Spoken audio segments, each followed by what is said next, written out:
100% ఇది ఆమోదయోగ్యమైన నిర్ణయం కాదు, ప్రజలకు అనుకూలంగా చేయగలిగితే మంచి చేయండి తప్ప ఇలాంటి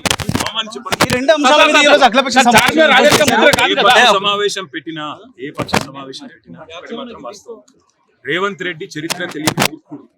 ఆయనకు తెలంగాణ పోరాట చరిత్ర తెలియదు, తెలంగాణ వారసత్వ చరిత్ర తెలియదు. వాళ్ళ చార్మినార్ కానీ, గోల్కొండ కానీ, కులీ కుతుబ్ షాహీ టాంబ్స్ కానీ వీటన్నిటి ఆలంబనగా చేసుకొని యునెస్కో వరల్డ్ హెరిటేజ్ సిటీగా హైదరాబాద్ గుర్తింపు తెచ్చుకునే అవకాశం ఉంది. అట్లాంటిది రాజముద్రలోంచి చార్మినార్ తీస్తాను, కాకతీయ కళాతోరణాన్ని తీస్తాను అంటే మరి వారసత్వ సంపదను ఏ రకంగా ప్రభుత్వం పరిరక్షిస్తుంది, ఏ రకంగా గౌరవిస్తుంది అనేది ప్రజలు కూడా అర్థం చేసుకుంటారు. ఇలాంటి మూర్ఖపు నిర్ణయాలు ప్రభుత్వానికి తప్పకుండా పెట్టండి, మేము వదలట్లేదు.